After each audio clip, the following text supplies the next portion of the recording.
दोस्तों, आज हम वीडियो में ये बताने वाले हैं कि चंद्रयान-3 को भेजा गया था और वो किस रास्ते से गुजरता हुआ मून पर पहुंचा था। शायद आप सोच रहे होंगे कि तीर कमान से छोड़ने के बाद अपने निशाने पे लगता है, वैसे ही रॉकेट चांद पे जाता होगा। जी नहीं, ऐसा नहीं होता।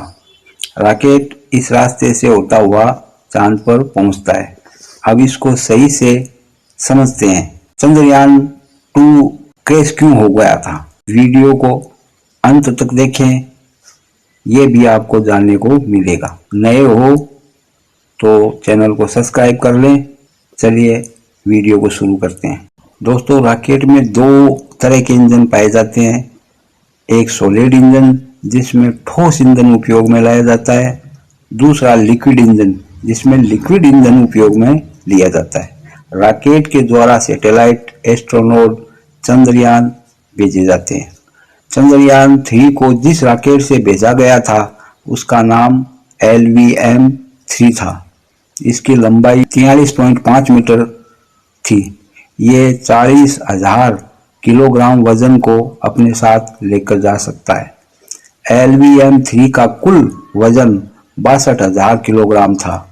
ये हरिकोटा के सतीश धवन अंतरिक्ष केंद्र से अंतरिक्ष के लिए उड़ान भरा।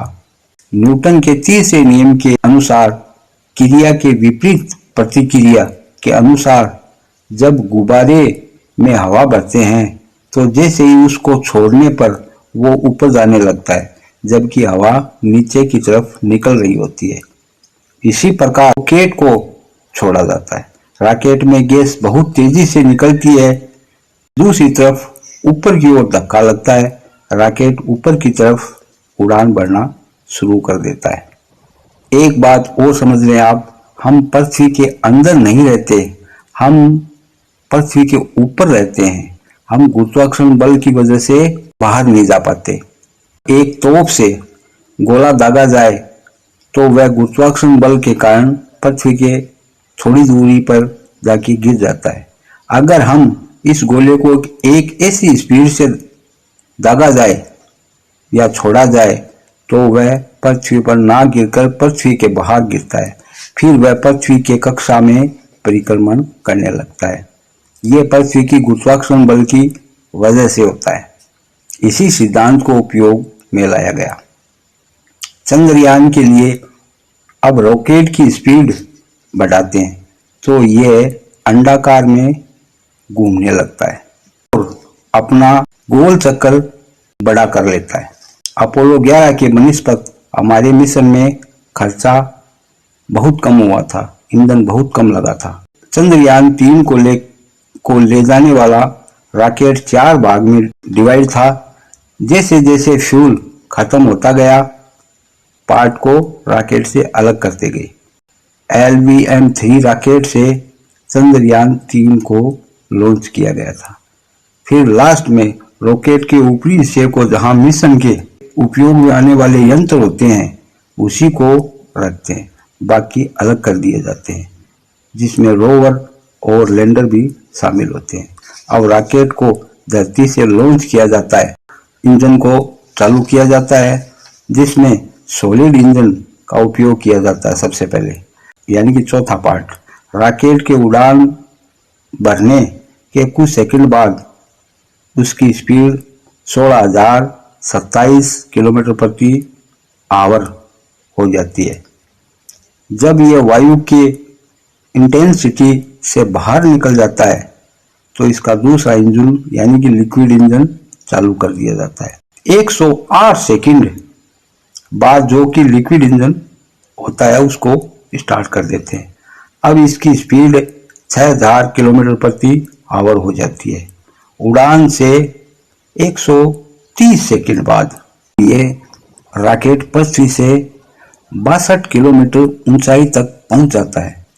अब दोनों बूस्टर्स यानी कि ठोस ईंधन वाले ईंधन खत्म हो जाने के बाद उनको रॉकेट से अलग कर देते हैं। फिर रॉकेट हल्का हो जाता है और स्पीड और बढ़ जाती है। दोनों बूस्टर्स समुद्र में गिरा दिए जाते हैं, यानी कक्षा को बड़ा करता जाता है।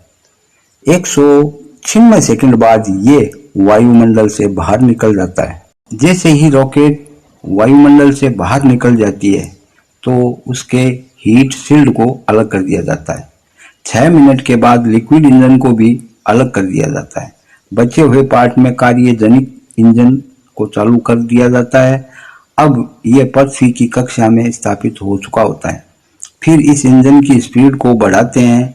ये धीरे धीरे स्पीड 37,000 किलोमीटर प्रति आवर हो जाती है। 16 मिनट बाद कार्यजनिक इंजन को प्रोपल्सन मॉड्यूल से अलग कर लिया जाता है।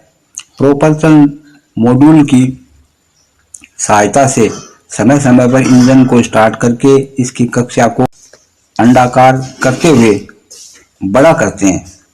अब एक चक्कर दूसरे चक्कर से बड़ा हो जाता है। 6-7 चक्कर के बाद ये चक्र इतना बड़ा हो जाता है कि चंद्रमा की कक्षा तक पहुंच जाता है। उधर चंद्रमा की गुरुत्वाकर्षण शक्ति की वजह से ये उधर शिफ्ट हो जाता है। अब रॉकेट चांद की कक्षा में चक्कर लगाने लगता है और स्पीड को घटाना शुरू कर देते हैं, जिससे चांद की धरती के नजदीक ले जाते हैं। घूमते हुए रॉकेट को अब प्रोपल्सन मॉड्यूल को अलग कर देते हैं लैंडर से।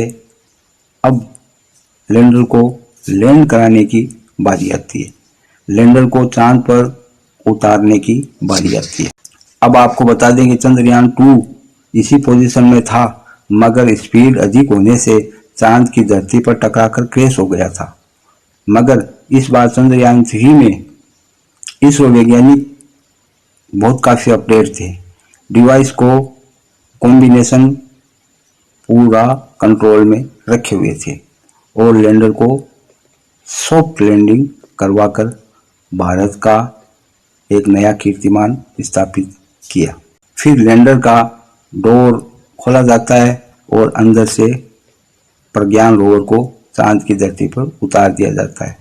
अब ये प्रज्ञान रोवर परीक्षण करने के लिए, खोज करने के लिए बिल्कुल तैयार था। इस तरह से ये लैंडिंग हुई थी। जय हिंद।